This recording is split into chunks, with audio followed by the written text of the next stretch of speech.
Hey guys, welcome back to my channel. So I was sent some cases from InnoSub.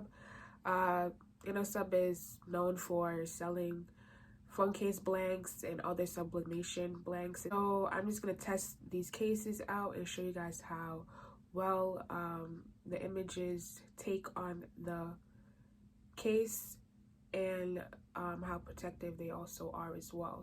Also, I will be leaving the link to InnoSub down in the description. If you choose to use the link down below, you can get 5% back on your order just by pressing the link that is down in the description box.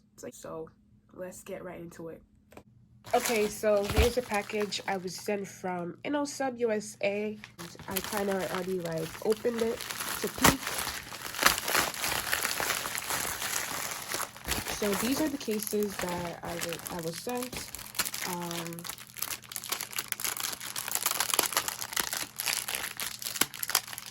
Okay, so I have the iPhone 12 Pro Max. Comes with the plate as well. This is the black rubber. Also the 12 Pro Max with white rubber. And we have some iPhone 12/12 Pro cases, also in black and white. And the iPhone 12 mini, also in black and white. So I was sent 2 of each iPhone 12 model. So we have the mini, the 12/12 Pro, and also the 12 Pro Max.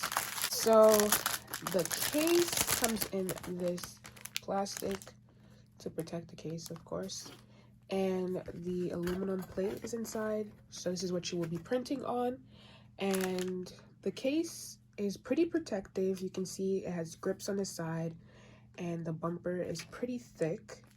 And yeah, there you go. So if you drop your case a lot, this is a good case to invest in. And if you have a sublimation phone case business, this is the type of case that you would want to sell to your customers because it's protective. You wouldn't want to sell any cases that won't protect their phones. So yeah, this is the iPhone 12 Pro Max case. That's how it looks. Same for the rest of the models that I received from InnoSub. Comes with the aluminum plate because some people were wondering if the aluminum plate was separate from the case. So it comes with the plate and the case. All the cases that I received from InnoSub are protective cases with the grip and the bumper. They also sell a lot of other sublimation products that you guys should probably check out. Yeah. So then you just print on this and then you peel this off and stick it right into there. Stick it right in there. And also there is like a plastic sheet on this that you have to peel off first before you sublimate the image on it. Because if you don't peel it off, the image that you sublimate on it will not come out vibrant. It might be blurry, and taking off the plastic sheet on it will be very stressful. So I'm going to show you guys, I'm going to print on one of these cases and show you guys how well the image shows up on the aluminum plate. Alright, so I have the image that I will be sublimating onto one of the cases I got from InnoSub. I used Photoshop to create this image for a business, for a clothing business. Also, the paper that it's on is a sublimation paper, which you can find on Amazon or on InnoSub as well. Like I said before, there is a plastic sheet on it to protect it from being scratched up. Hold on. Yeah, there you go.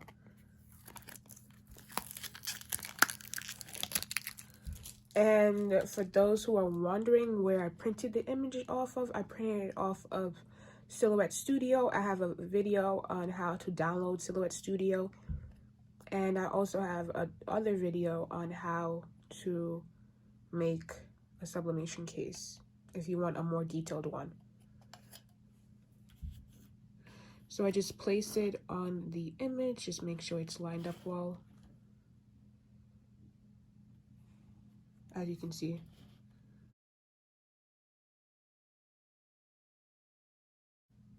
All right, and I take the thermal tape or heat tape. They have quite a few names for this tape. And also, InnoSub also sells these as well. If you don't want to be purchasing supplies all over the place, InnoSub basically has everything that you need for a sublimation case business. So what the heat tape does is just hold down the image from moving when it's being pressed. So you just put it on all 4 sides or just 2 sides, whatever floats your boat. I will just be putting it on 2 sides since the image itself isn't large. There you go. That's how it looks taped down. So as you can see, I can move it, I can pick it up, and the image is not moving. So this is why the heat tape is important.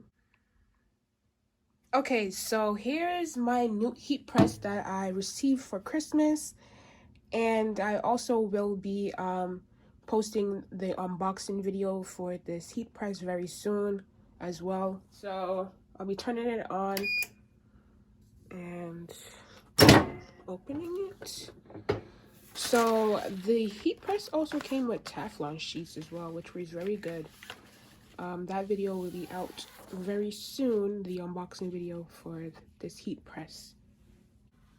So this takes a while to heat up. The temperature I have for it is 320 degrees, and it's for 20 seconds because this heat press is very hot.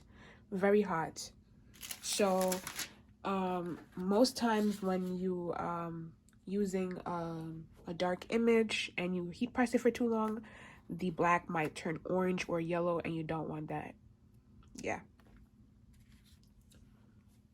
All right, so the heat press is on 320 Fahrenheit, and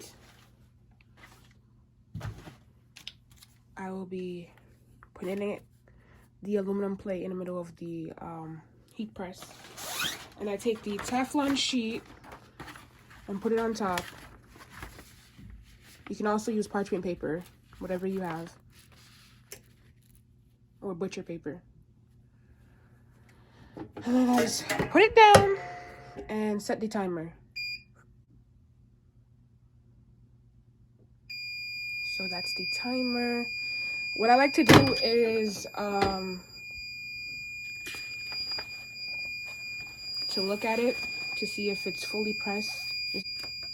So as you can see, it's not fully pressed because I only put it for 20 seconds. So it needs more time because it's still patchy. So I'm gonna put it for another 20 seconds.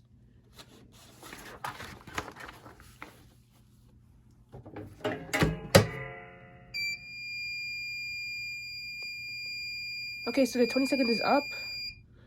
I will check again, see how it looks.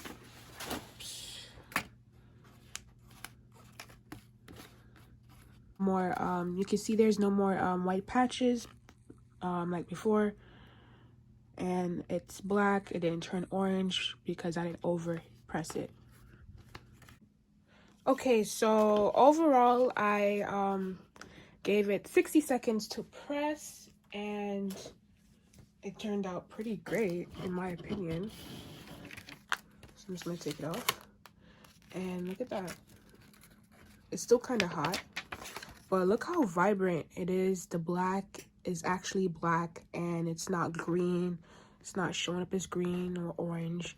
I'm really impressed actually, because when I press black, sometimes it shows up as brown or orange or green. So this is how it looks. It looks clear and vibrant and very glossy as well, which is very good. I'm impressed. This is the iPhone 12 mini case. Just gonna take off this sheet, which protects the sticky layer.